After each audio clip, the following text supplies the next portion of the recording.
Congress is all over, Senator. How do you feel about President Kennedy's program generally?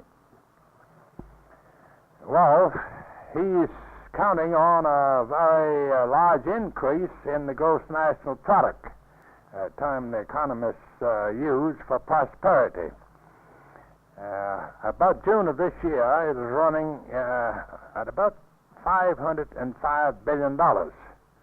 Although that gross national product is, after all, a tricky thing. Some of it has retail prices, some wholesale prices, some factory prices. It also includes government spending. Well, there's going to be plenty of government spending in it, and they are counting on the gross national product to go up to $550 billion. If it does, the deficit may not be any larger than Secretary Dillon recently estimated, which was $6 billion. But I have never observed the Treasury in recent years overestimating the deficit. For instance, the last administration said the deficit last June would be around $400 million. It was over $2 billion. They said they'd have a profit, excess in the profit in this next budget of $2 billion. Now they said the deficit will be $6 billion. My distinguished senior colleague, Harry Byrd, says the deficit, in his opinion, will be anywhere from $8 to $10 billion. But I don't think it'll be that much. But it's going to be more than I would like to see it.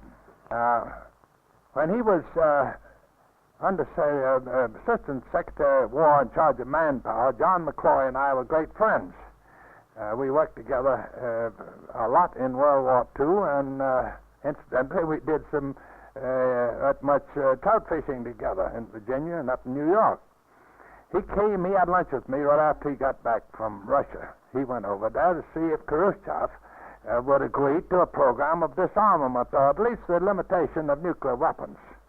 He came back without any success whatever.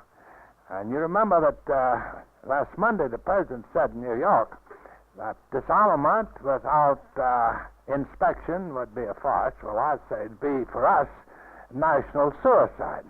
But Khrushchev told McCloy he'd never let representatives of the NATO powers come in there to inspect what he's doing, because he said they'd just snoop around and try to find out everything that he was doing. He's not going to agree to any inspection. He's not going to agree, in my opinion, to any disarmament. But he did say this. He said, of course, any talk about fighting a conventional war over Berlin is absurd. He said, you know, if you are losing, you're going to resort to nuclear weapons. And he said, if we're losing, we're going to do the same thing.